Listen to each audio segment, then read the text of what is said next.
The largest pearl pool over the world. So sa Palawan din po nakita. Dito po yung sa Brooks Point, Palawan. So this is the Pearl of Ana. Then of course, later on po, yung inilit niyo po na sa taas, yung minention ko po kanina, those are Palawan. Oo, Palawan. So sila po yung possible descendants ng Tabon 1 from the Tabon 8. That's why, if you were pertaining po to the province, we pronounce that as Palawan. But for those indigenous, we call them Palawan. So same po sa spelling but the way how we pronounce. But sa Palawan po, hindi lang po sila yung mga indigenous natin. We also have Tagbanwa, sa center portion po ng Palawan. We also have Batak tribe. Ito naman pong Batak, they're like Aitas. Malapit lang po ito sa Astoria. Doon lang po sa taas yan. But later, yun na nga po yung limit natin, those are Palawan. So last island po going sa southern part, Malaba. That's approximately po 5 oras from the city proper. But to reach Malaba po, another motorized boat, 3 to 4 hours. This is factor of Malaysia already. That's why most of the products, doon na po galing. But ito po yung kino-compare natin. This is the Maldives of the Philippines. Doon yung pinag-aagawa naman pong island. Dito po yun. Okay. Yung Kalayaan Island. Yes. Color brown. Saan mo mabihin? Bakit bago? Sa taas eh.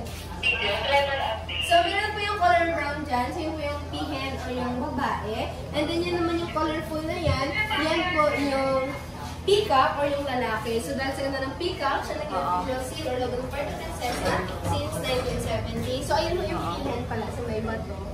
Yung head niya lang po yung nakikita. So, ayun po yung fully grown size na nila since sila po ay native dito sa Palawan. Okay. So, ayan, pwede na din po kayo bumasak sa loob. So, after nyo po ng garden, naakit kayo ng Trifle Village.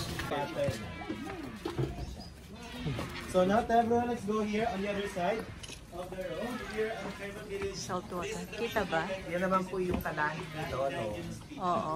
Nung hindi pa po nahuli si Lolo, the largest saltwater crocodile po ay galing from Palawan. Nasa crocodile farm po, that's Rio. Okay. So si saltwater po pwedeng mabuhay yan sa nakakasurvive sila sa tubig tabang. Usually po sa alat at tabang yan. Not compare po kay fresh, yun yung kaibahan nila. Okay. So hindi po nagtatagal sa tubig alat. Then ganyan po yung ideal age na ginagawa pong crocodile meat. Crocodile ilang years yan? Bags, 3 to 5 years 3 to 5 years. Okay. Yan. Pero yung mga saltwater lang, yung fresh po bawat. So what we have here is a livelihood program because we noticed that the tribes' cultures are slowly disappearing because of the life modernization. But at least here, we are able to encourage them to at least continue, practice, to share their traditions and rich cultures. So, pabiri na bagtik din yun, man. Bagtik mo ito, Okay, so ma'am, please hold that one po, then pakipasa na lang. You also, ma'am, please hold that one, then pass it. So, that one that he gave you is what they call babtik. It's one of the most important traditional product of the Palauan tribes.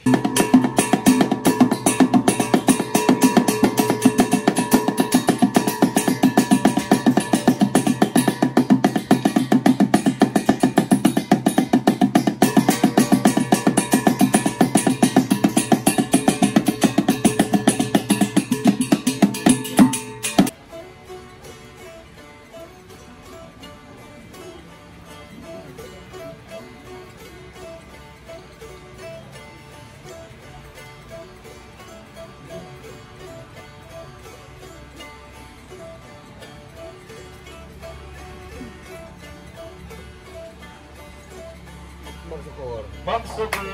So that's their music.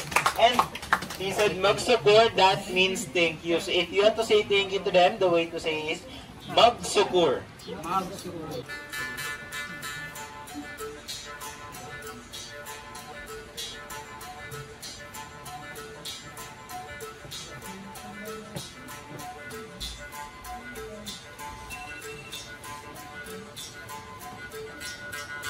Okay, so he said he used this to play lullaby for the children up in the mountain. So his name is Agyo. He will play the sole. Sige mo.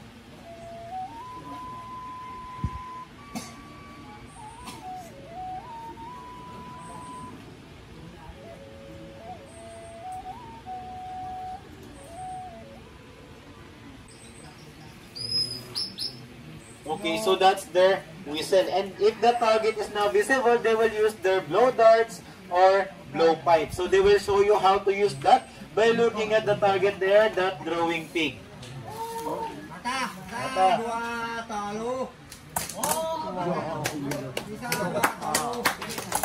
So, next here, his name is, okay, so, see, his name is Wow. So, he will show you how they create fire up in the mountains because they have their own and unique way of creating the fire with just 3 materials. Sige. Here are the 3 materials. First, we have their native cotton. Second are flintstones. Then last, a piece of metal. This metal is a living evidence that they had a barter trading long time ago. And then here, okay, so his name is Linad. He usually plays their native flute called Babarok. Okay, there we have the fire.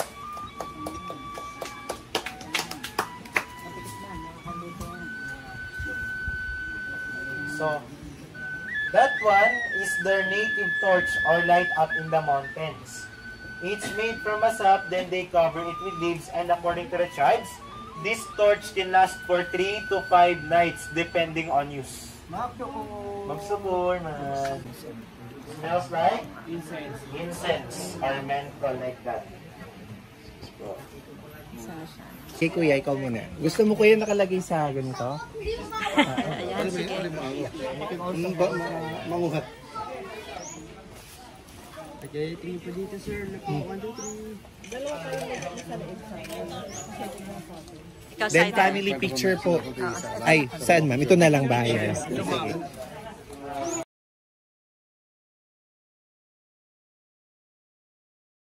Dalawang muna sa QC.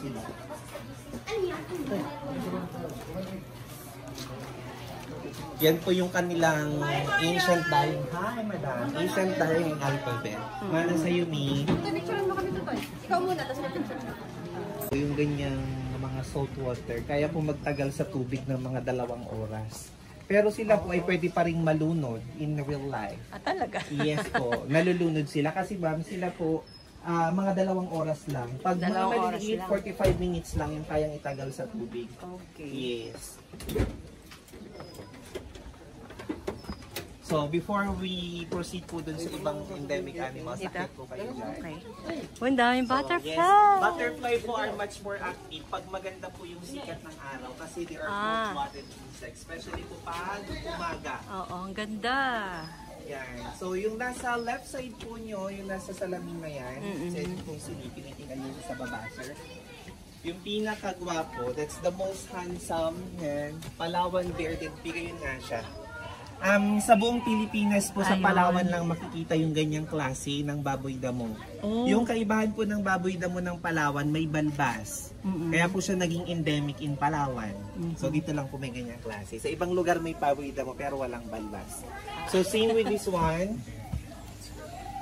Palawan bear cat, pero yung tawag po namin for the local translation, that's Palawan binturong. Kamag-anak niya po yung gumagawa ng one of the most expensive coffee, yung minention po ng guide sa taas. Pero ibang family pa din po yan.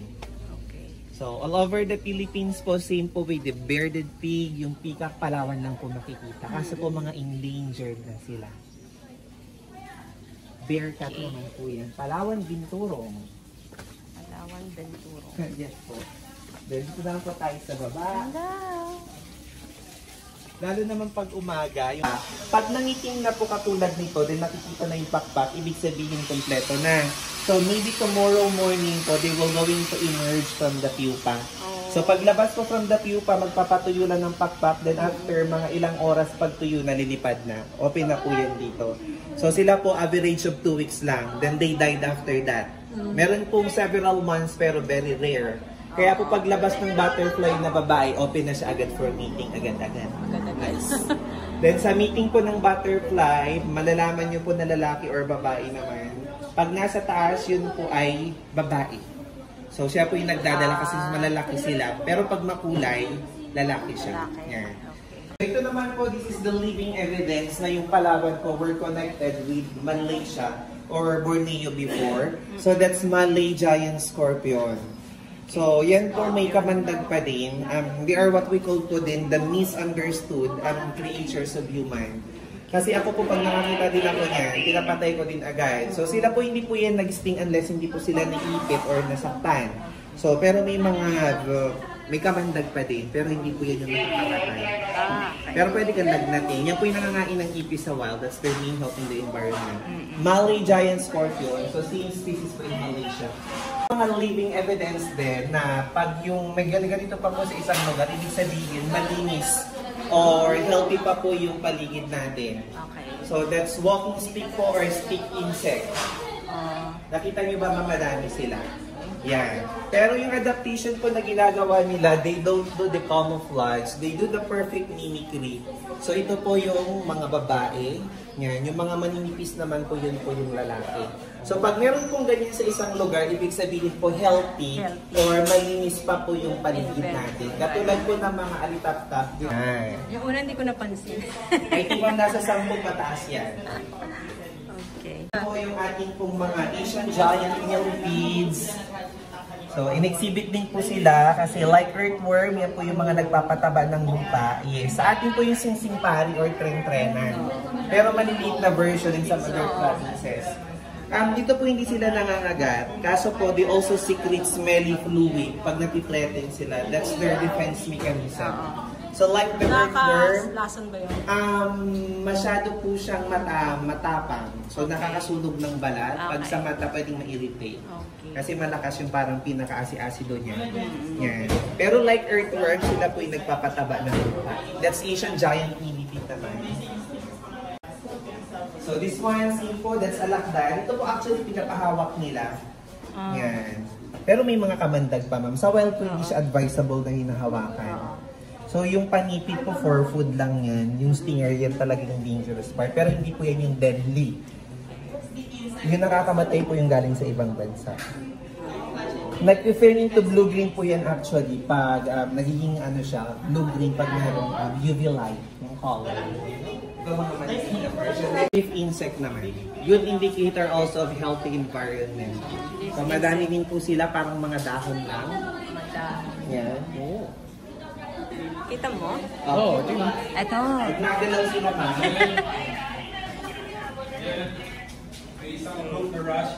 Ayun pa isa. No? Ikot, ayan o.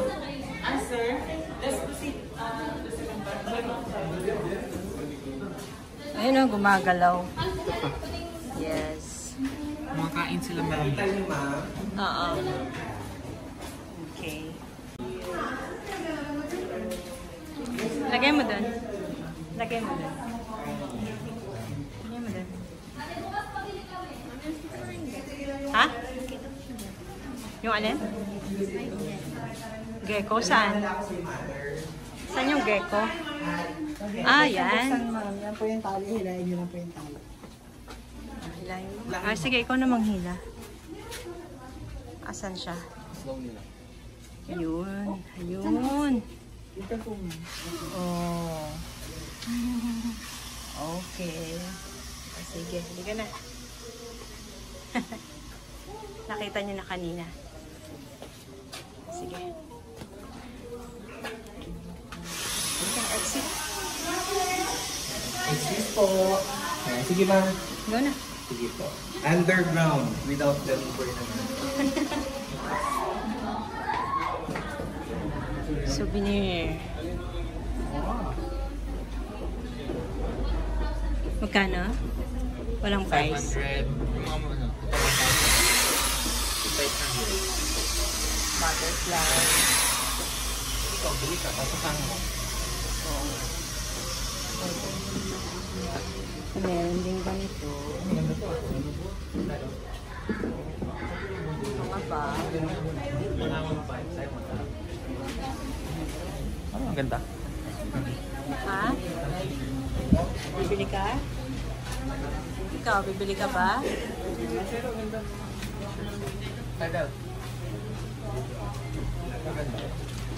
Ikaw, bibili ka? Magkano yan, kuya? I don't know. May size ka ba? XL. Or double XL para. Panlalaki ba? Pang girl yata yan. Okay lang. Maganda yung ano eh. Design eh. Ay, tulad nito. Ito pwede, oh. Ay, mas maganda yung talaga. Ayan ko yung... Oo, mainit yun. Ito yung maganda. XL, kasya naman sa akin. Kasya na? Sige, magkano yan? Ito sided. Awan ko. Doon, sa kabila.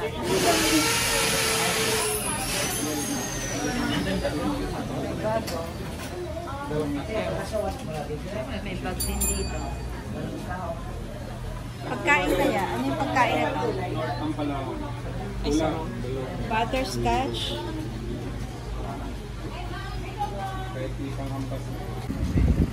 Mga horse.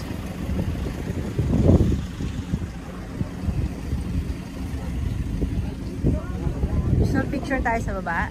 Pwede po. Tapos sa may harap ng manch nila. Kunin natin. Oo. Brande nga, tsaka si Jaime. Ito tayo. Dyan.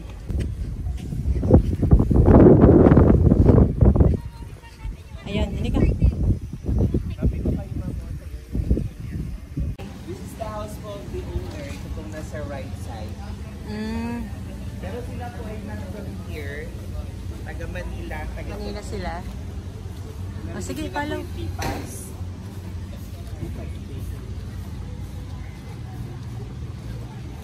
Oh.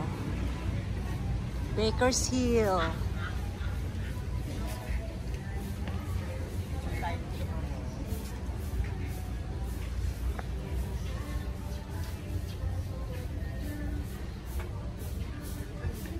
Ganda.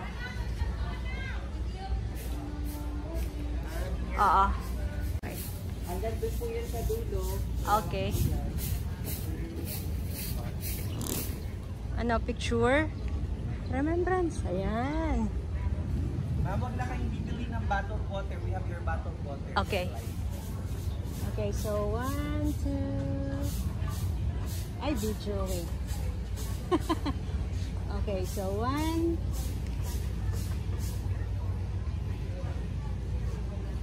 Maganda rin yung nakatayo. Tayo ka. Ikaw, kuya, saan ka? Wait lang.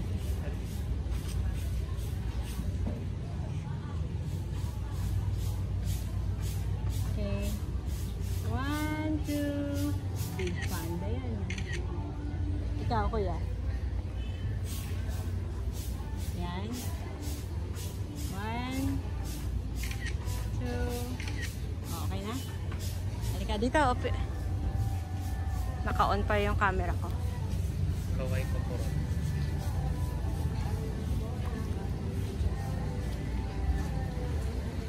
Oh. Wait.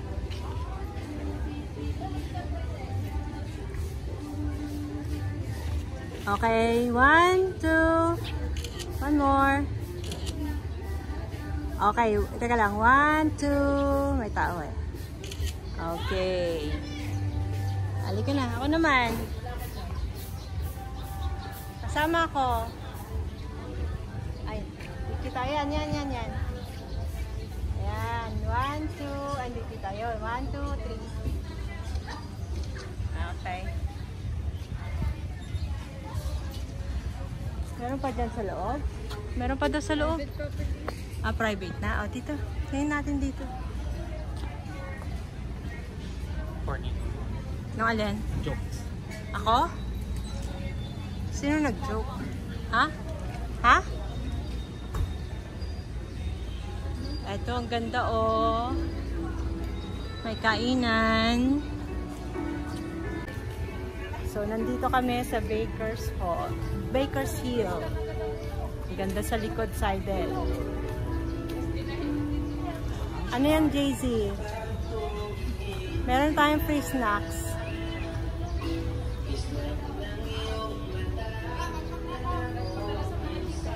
Baka meron pa dito.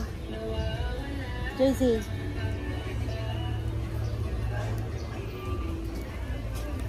Gusto ko nun, mami. Nang? Kamay ko koro.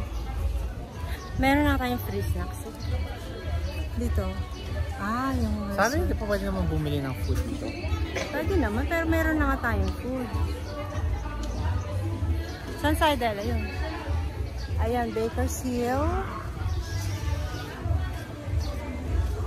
Ito naman yung kabila.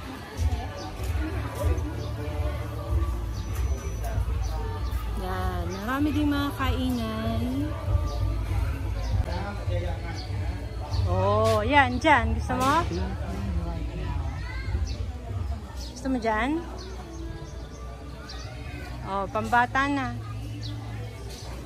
Bata naman raw sa idol eh. Oo nga. Dito, photos dito. No. Restroom. Ay, ito yung picture na yung restroom. Hindi, binidyoan ko. Do not leave your children unattended raw, mami. Huwag mo raw iwan si Seidel. Oo nga. Seidel dito, gusto mag-picture? Wala. Ayaw.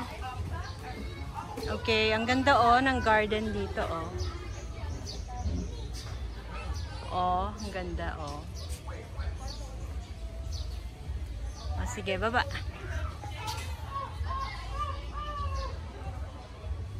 Ba't umalis ka na?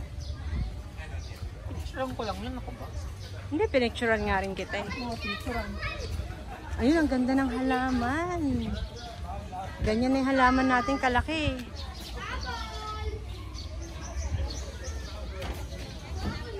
Salamat sa hindi paghawak ng halaman.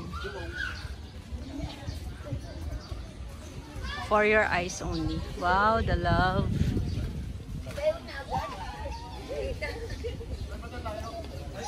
Ganda ng halaman. Hey! Wow. Dapat na Opa, ma'am, opa. Ayun, ang ganda. Picture mo ako dito na remembrance sa halaman. Saan na Seidel? Ito. Oh, ang ganda. Dito na lang.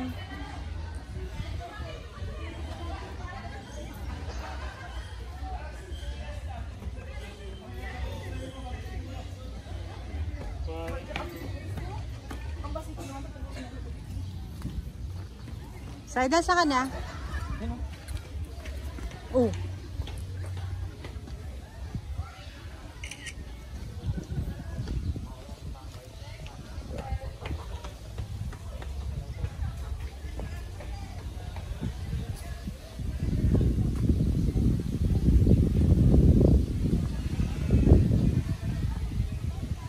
Wow. Si Shrek.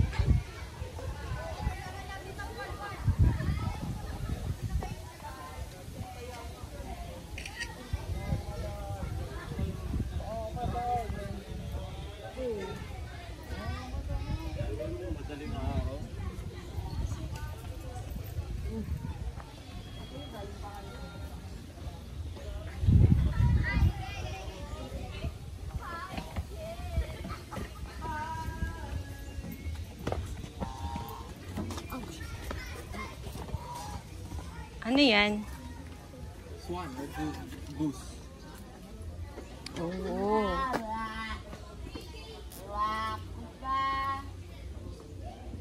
Hindi kita. Oh my Buddha. Anong meron dyan? Walang nakalagay. Oh, ang ganda ng mga halaman. OMG. Seidel, picture mo ako.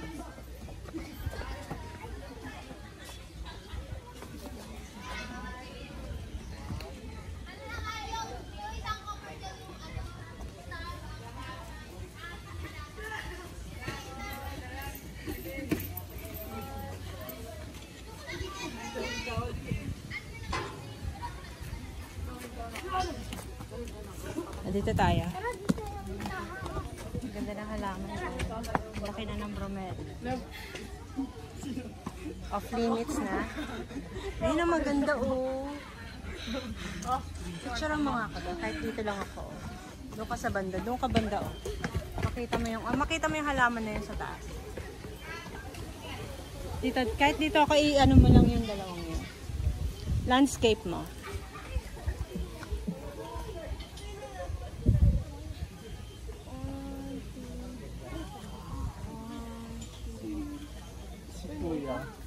Merong ano? Wala na? Let's go na? Uy, ang ganda oh. Yung cheesecake na milk. Ha? Cheesecake na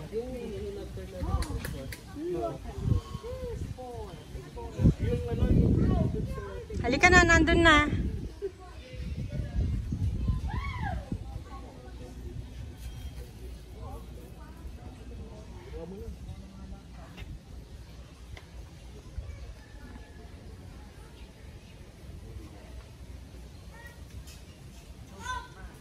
Sila yung lalaki? Oo. Halika na. Naantay na tayo doon. Wow.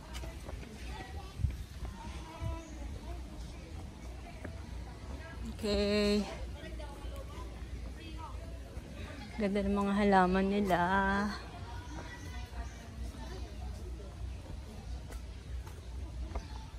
Ayun, ang ganda oh. Cactus oh. Wow. Dito sa Love. Sidel, dito sa Love. Hindi ko ano.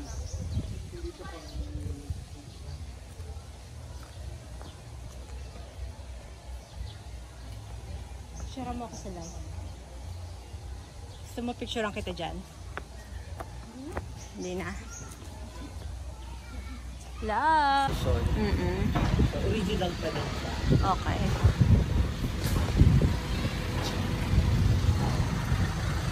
Okay. So later po picture tayo. So dito naman po sa area na to, yan po yung tinatawag na trench. So dyan po nila nilagay yung approximately 150 American soldier. So nung na-feel daw po ng mga Japanese that they were losing the war against the American, yung ginawa po nila, so nilagay po nila yung 150 American soldiers sa loob po ng trench. So yan po ay mahaba. Mahaba. So from here, connected po yan hanggang po sa ano na yan, area na yan, sa okay. dagat. So, binuhusan po sila ng gasolina and then sinunog po sila ng buhay ng mga Japanese.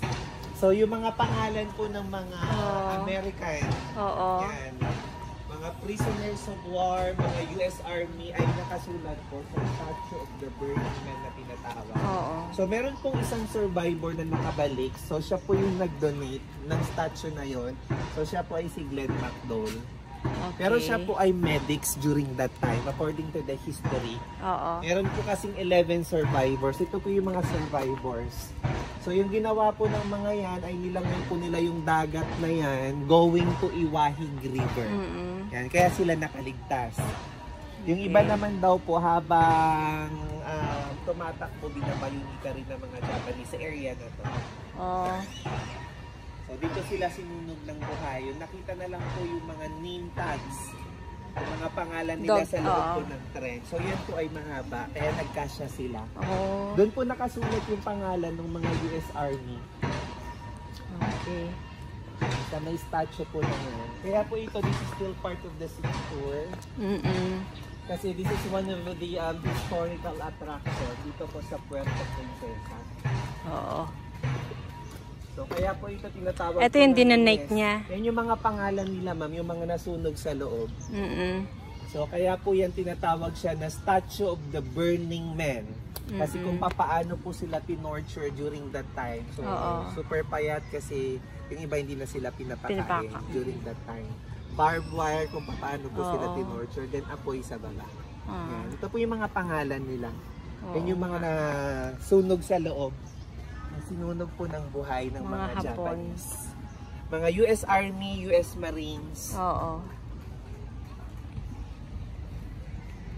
Kaya po ito ay kasama pa din sa city tour. At ito yung mga names ng mga American Army, yung mga US Army, mga US Marines. Yung binuhusan nila ng gasolina din sinunog ng buhay.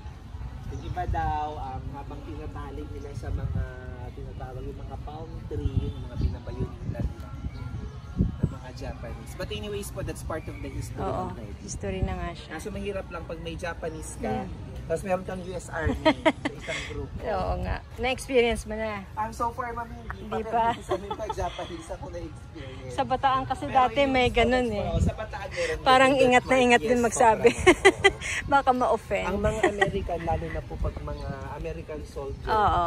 dito yung iba umiyak pa, syempre, Oo. lalo na pag yung mga may edad. Oo nga. Tapos, mag-pray din sila Oo. sa area na. Okay. Pwede po tayo mag-picture dito, ma'am, ha? Sige. Halika kuya.